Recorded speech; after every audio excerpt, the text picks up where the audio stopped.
O Bate e Rebate é um programa que se propõe todos os dias, durante uma hora, discutir os assuntos que fazem o dia a dia de Cascavel, do oeste do Paraná e do Brasil. Mas também nós temos trazido aqui os mais diferentes temas e assuntos, porque não é só de política que se vive, não é verdade? Então hoje, por exemplo, nós estamos recebendo aqui duas pessoas que vão trazer a você, telespectador, um exemplo de superação.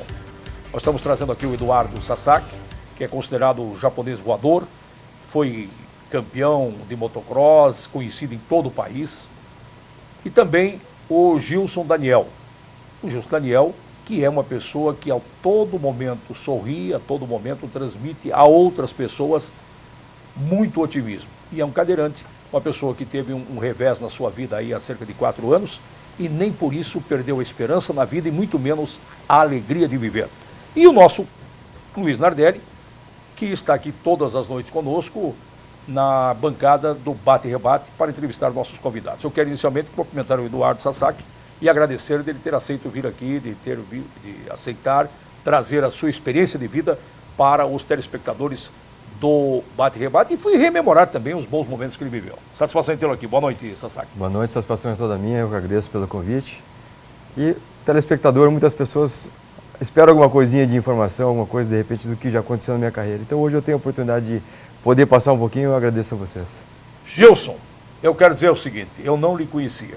O Jorge havia me falado a seu respeito, mas você é mais do que tudo que o Jorge tinha me dito. Todo o tempo sorrindo, todo o tempo brincando e tratando a vida como todos nós deveríamos tratá-la, com alegria e com satisfação de estar vivo. Satisfação em tê-lo aqui. Boa noite, Sérgio, boa noite, Luiz, a todos os telespectadores.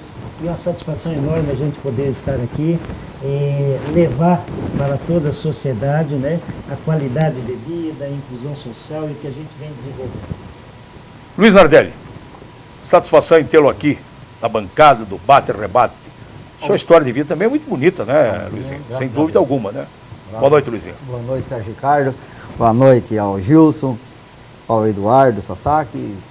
Foi de aproximadamente 33 anos, encontro novamente o Eduardo Sasaki. Você tinha cabelo quando você conheceu o Eduardo Sasaki, né, Luizinho? Muito cabelo, por Muito sinal. cabelo, né? E não era branco, né? E o Sasaki tem não era cabelo branco também, né? O Sasaki tem algumas histórias que a gente passou juntos e no decorrer do programa vamos revelar algumas situações e se ele lembra ainda do tempo da infância dele. Mas você vai nos surpreender também dizendo que já foi piloto de motocross? Não, né, Luizinho? Não sei, vamos ver até o final do programa. Mas você não foi piloto de motocross, né? O Sasaki que vai dizer se era ou não era. Vamos ver se ele lembra agora, começar a contar a história. Porque cabeludo, barbudo, bigodudo, motoqueiro do passado era assim.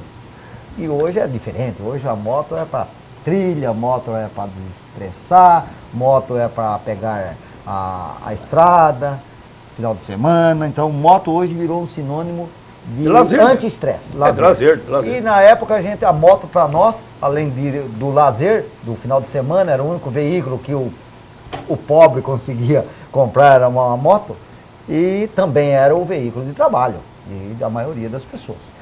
E desde a 75 cilindrada até a 1100, daí nós passamos por todas. O Eduardo Sasaki vem aqui hoje cumprir também um outro papel, né? Ele nem sabe, mas ele vem aqui cumprir um outro papel, né? Porque o meu filho, o Sérgio Ricardo Júnior, é apaixonado por moto, né? E aí, quando passou a matéria na RPC aí, que mostrou o Sasaki, ele ficou entusiasmado com os saltos do Sasaki, né? Aí agora eu falei para ele, agora você vai assistir para o Sasaki contar o outro lado. Pra você saber os perigos que tem esse tipo de esporte. É gostoso? Tem adrenalina? Meu Deus do céu, eu não sei, nunca saltei de moto, mas deve ser maravilhoso a adrenalina que deve proporcionar. Mas também tem os revés que acontecem, não é verdade? Eu já começo com você, Sasaki. Quantos títulos você ganhou para nós começar a falar da tua carreira? Na realidade, em títulos, eu tenho 2 latino-americanos de Supercross, sou vice-campeão japonês, tenho 7 títulos brasileiros do Arena Cross, 1 de motocross e 5 títulos de Supercross. Então você tem títulos internacionais. Eu tenho 2 latino-americanos de Supercross. E o japonês? Vice-campeão japonês em 91 e só não fui campeão nesse ano porque eu caí na penúltima etapa do campeonato e eu vim a ter uma fratura de coluna. Eu quebrei a segunda cervical e fiquei 3 meses hospitalizado. Mas hoje não tem nenhum resquício disso. Não tenho, e em 2005 eu tive o mais grave acidente da minha carreira, onde eu vinha quebrar novamente a cervical, quebrei a terceira, o pescoço novamente. Fiquei algum tempo em recuperação, mas graças a Deus eu não tenho nenhuma sequela. Muito bem. Gilson, e a sua história, Gilson? Você, há 4 anos atrás, sofreu um acidente, é isso? Não tem dúvida. Há 4 anos atrás, estava vindo de Toledo, um acidente automobilístico, uma capivara entrou na frente e a gente foi hospitalizado, tivemos na UTI, inclusive na época foi mandado até comprar um caixão, né? Então hoje eu chego até para os médicos e brinco, né? Eu tenho um caixão para emprestar. Mas olha a vantagem. Pelo menos você pagou mais barato. Hoje o caixão pode custar mais caro. Você teve lucro. Teve lucro. Daí eu tive eu tive a felicidade e a sorte também de ir no Sara Kubitschek em Brasília, onde que lá eu aprendi a ter a independência total. E hoje, por exemplo, eu que faço funcionar meu intestino, eu que faço funcionar minha bexiga, tudo isso eu aprendi lá. Então o Sara Kubitschek é um órgão do governo federal, onde que ele não cura, ele ensina as pessoas a ter a sua vida independente. Ou seja, como conviver com o seu problema. Essa informação do Sara Kubitschek, eu conheço de nome o Sara Kubitschek, e aliás eu tive uma surpresa esses dias, quando eu fiquei sabendo que tem Sara Kubitschek em Salvador. Tem. Não sabia disso. Tem. Eu achava que tinha só em Brasília, mas tem em Salvador também, né? Tem em Salvador, o Sara Kubitschek tem 5 unidades. Inclusive já tem um projeto para sair um Sara Kubitschek em cada estado brasileiro. Mas quando eu falo Sara Kubitschek, eu hoje digo uma referência. Nós temos aqui uma referência igual ao Sara Kubitschek, que se chama FAG, o Centro de Reabilitação da FAG. Eu estou fazendo a reabilitação lá e hoje a FAG é melhor que o Sara Kubitschek a nível de equipamentos. Olha olha a declaração do Gilson. Nunca eu imaginei que Cascavel teria esse centro de reabilitação. Ele não é divulgado porque é igual o Sara Kubitschek. A necessidade e a quantidade de pessoas é enorme. Então não tem como. Hoje, para se conseguir uma vaga ali na FAG, demora tempo. O Sara Kubitschek é 5, 10, 15 anos para se conseguir uma vaga. Porque a nível de Brasil e acidentes é todo dia. Então hoje nós temos aqui, inclusive, na FAG, como fator. Até eu digo para todo mundo. A FAG, hoje, os equipamentos que tem no centro de reabilitação são melhores que do Sara Kubitschek. O Sara Kubitschek é uma referência nacional e mundial. Né? A nível de atendimento, qualidade, tudo mais. É bem mais antigo que a FAG, né? É bem mais antigo, né? Então hoje, Cascavel, a nível desta reabilitação para todas as pessoas que têm algum tipo de mobilidade reduzida, está muito bem atendido. Olha, dia desses, Gilson, eu estive lá na FAG com o Luiz Nardelli, nós fomos lá visitar o Zé Antônio, e ele nos mostrou, se eu visitar lá algumas instalações da FAG, eu ainda não conhecia, e ele nos mostrou lá a fábrica de próteses, né, Luizinho? Sim. A fábrica de próteses que eu não sabia que era feito aqui, em Cascavel. E toda a minha reabilitação, hoje, minha independência, eu comecei lá no Sara Kubitschek, porque eu também não sabia o que tinha. Resumindo, eu dei a continuidade e continuo ainda fazendo ali na FAG, a minha reabilitação, porque a minha lesão, aos telespectadores, é do umbigo para baixo, eu não sinto nada. Ou seja, pode passar um serrote, cortar que eu não sinto nada. Então a minha reabilitação ela vai ser constante. Então eu tenho que fazer fisioterapia, eu tenho minhas atividades, eu tenho que pratico esporte, eu danço, enfim, daí é outro trabalho que a gente... Qual foi a lesão que você teve, Gilson? A minha lesão, falando em termos técnicos, é a T9. Termos técnicos, T9, T10, T11 esbugalhada, T12, L1, L3 e a costela fora do lugar. O que é essas T? Essas T's aí? Quando eu falo assim, os médicos até falam para mim assim, você fala só isso? Resumindo, T é do umbigo para baixo. Então, ou seja, eu tenho hoje 2 corpos. Do umbigo para baixo, não sinto nada. Então, ou seja, todo comando ele vem para o cérebro. E o comando que vem para o cérebro, você vai pisar num prego. A hora que você vai pisar no prego, já vem um comando para o teu cérebro. Tira o pé, erga o pé. E daí quando chega no umbigo, ele não tem mais comunicação. Certo. Então eu sinto até o umbigo, do umbigo para baixo eu não sinto nada, né? Mas a lesão, essa T, o que é essa T? A T, resumindo, é a vértebra, o rompimento total da coluna. Então aqui rompeu totalmente. Nessa altura do umbigo? Nessa altura do umbigo. E o T9 é aqui, daí tem o T1, T2, T3. Conforme a altura e conforme a lesão, é onde que a pessoa tem a sua... e tem a lesão completa e incompleta. A minha é a completa, ou seja, eu não movimento nada e pela medicina não tem mais como eu andar. Reverter. Pela medicina, não tem mais como reverter. A tecnologia é outra história, né? Hoje, por exemplo, se eu quiser andar, eu ando. Tem lá um bonequinho, vou ficar igual um robozinho, sair na rua, tchac, tchac, tchac, né? Então eu coloco aqui as perninhas, aperto os botões, vem, me veste aqui e eu saio caminhando. Então a tecnologia já está aí para isso, né?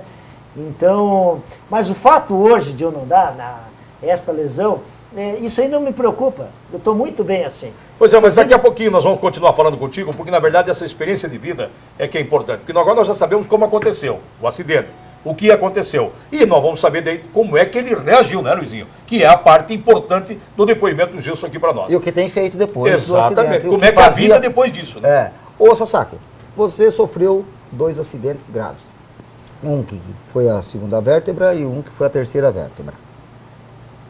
Em algum momento você pensou em ficar paraplégico? Em algum momento você foi desenganado?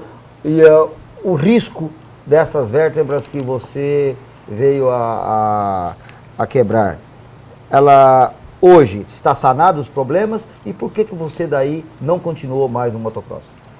O primeiro acidente ele aconteceu em 91 no campeonato japonês, onde eu tive essa queda e eu tive a segunda, a C2, fraturada.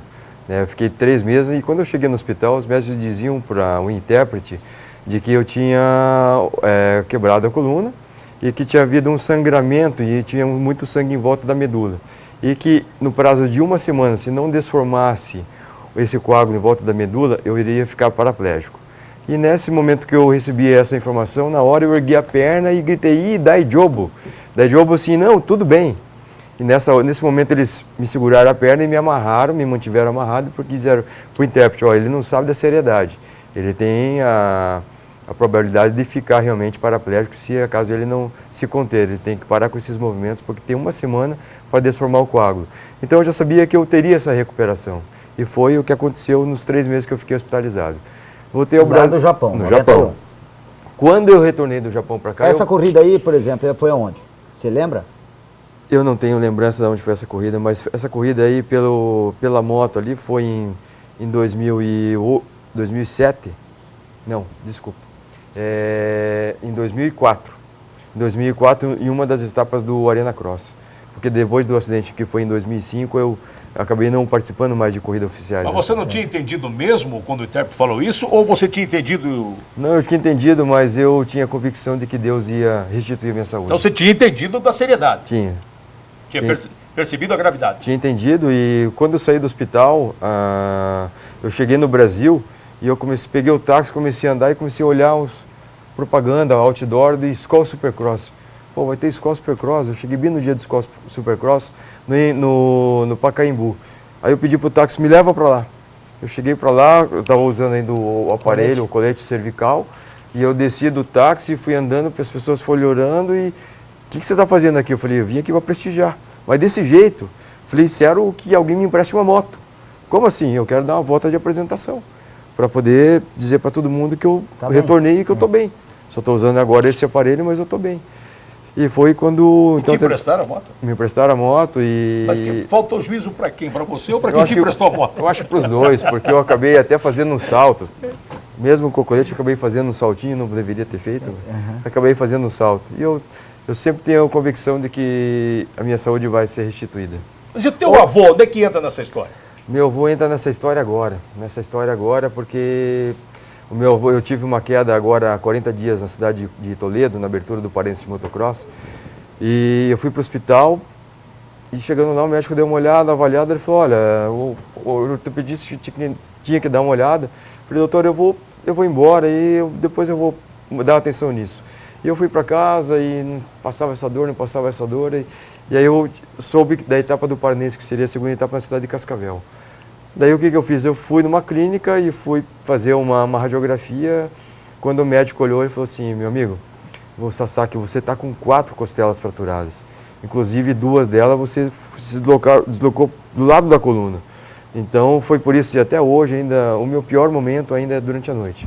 A hora que eu vou dormir... Mas você está fazendo tratamento? Não, é que costela não tem o que fazer. Costela não tem como Mas você não está mobilizar. enfaixado, nada? Nada, não estou nada. A única coisa é que eu estou andando mais cautelosamente, eu entro no carro... Tem que esperar Eu vou que ela fazer- cure tempo. sozinho. Vou fazer uma pergunta aqui para você, Sasaki, e desligou o monitor ali nosso, mas eu vou fazer uma pergunta para você. Você foi fã e você foi ídolo. Qual que é o mais difícil para você?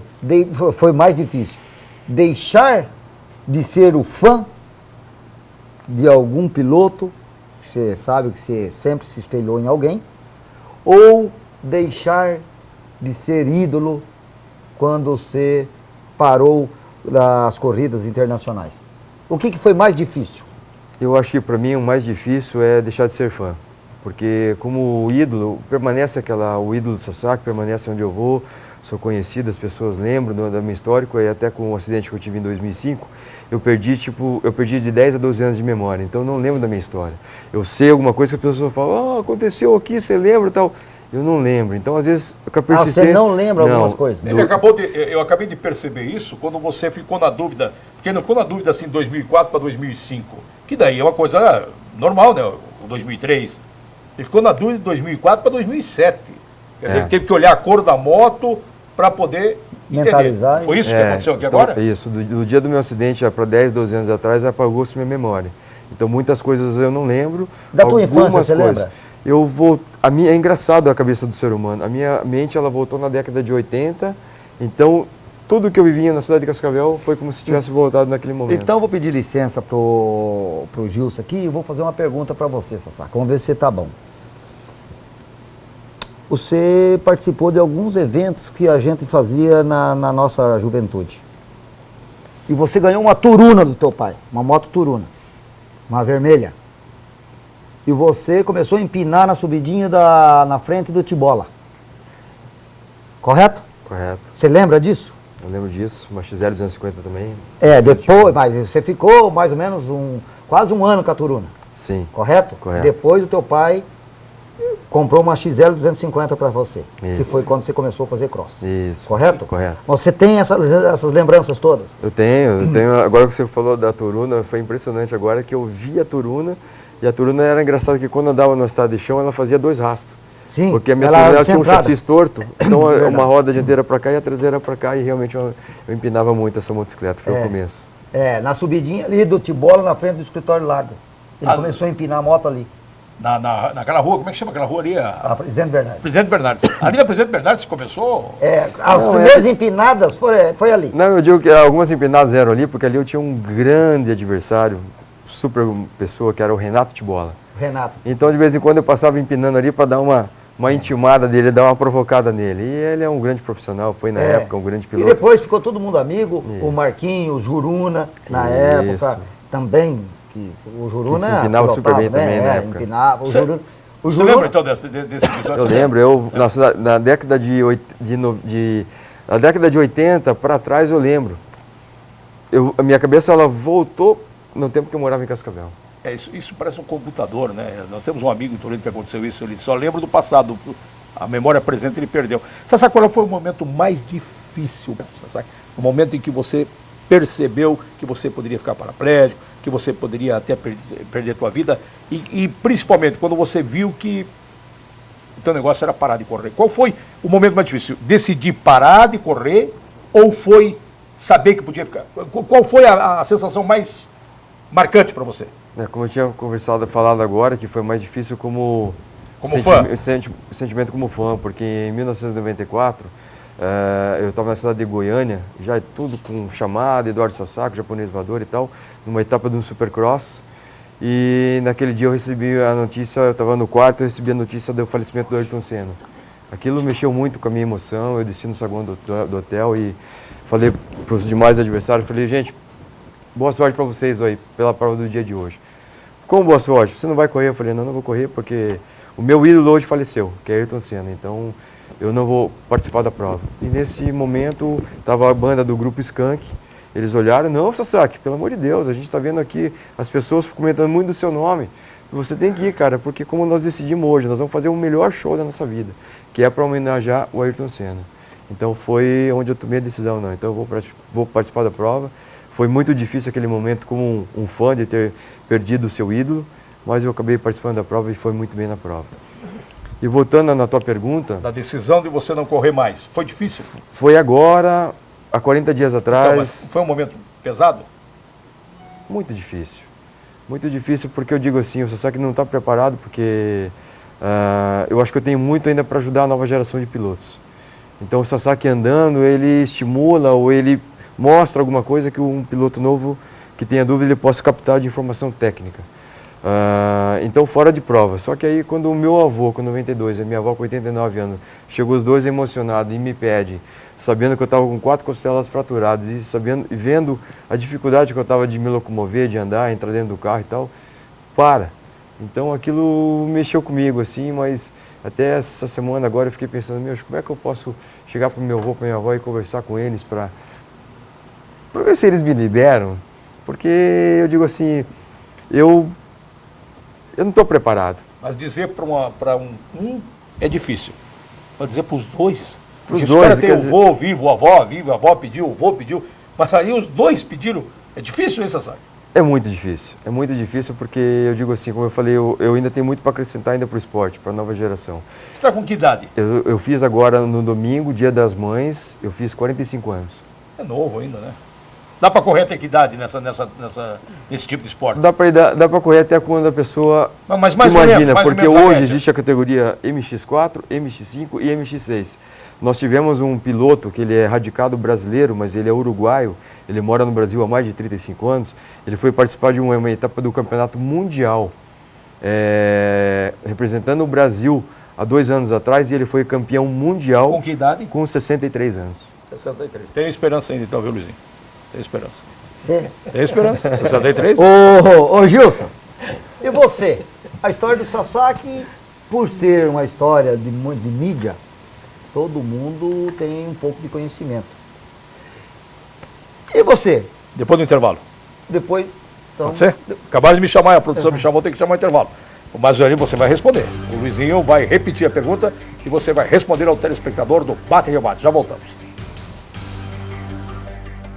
Voltamos com o Bate e Rebate aqui para a KTV, que está recebendo hoje 2 pessoas que trazem aqui uma história de vida a você, telespectador.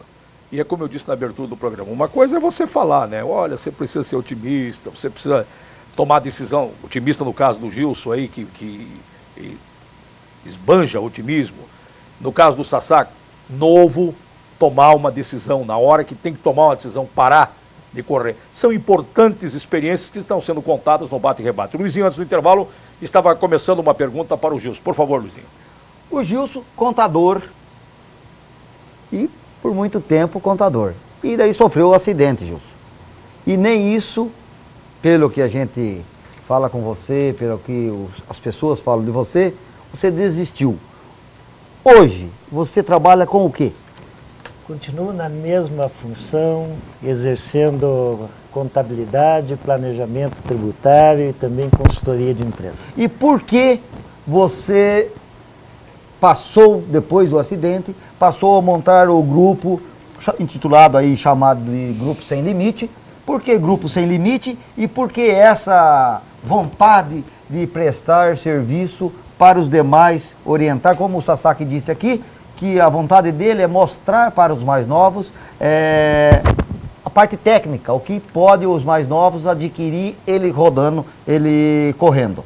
E você, por que você disponibiliza o teu tempo para ajudar o grupo daqueles menos favorecidos ou menos, como que eu vou dizer aqui, com menos conhecimento?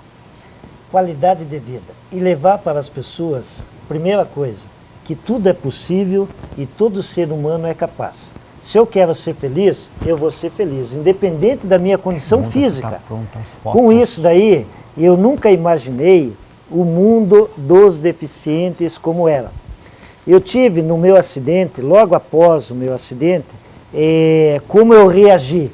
Eu tive 3 coisas bem simples. Primeiro, eu sempre tive Deus comigo.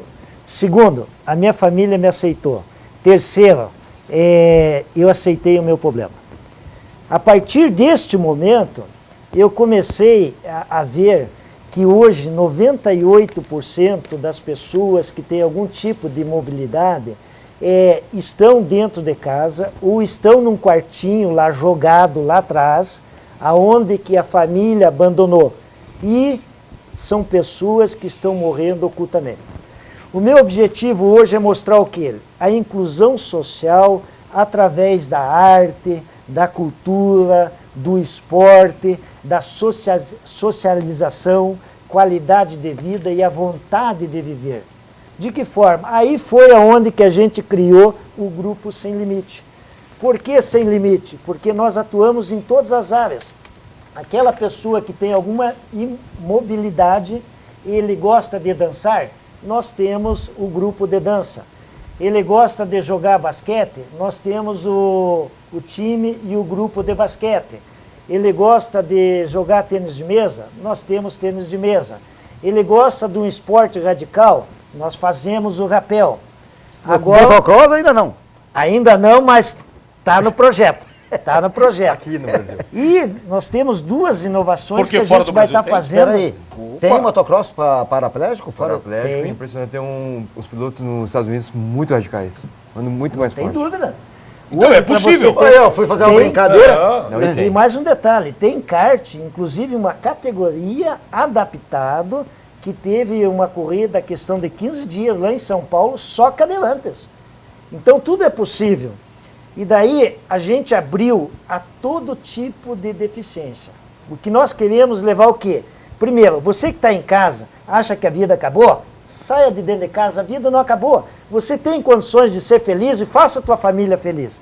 E uma coisa que nós pedimos aqui a todos, a família, o pai, a mãe, o seu cuidador, pare de tratar a sua pessoa como coitadinho, porque 70% a família é culpada do seu filho, sua pessoa está lá no fundo de casa. Por quê? Chega uma pessoa para convidar, não, coitadinho não pode sair. Vamos tirar isso da cabeça, não existe coitadinho. Existe o que, sim, um ser humano capaz de fazer qualquer coisa e superar.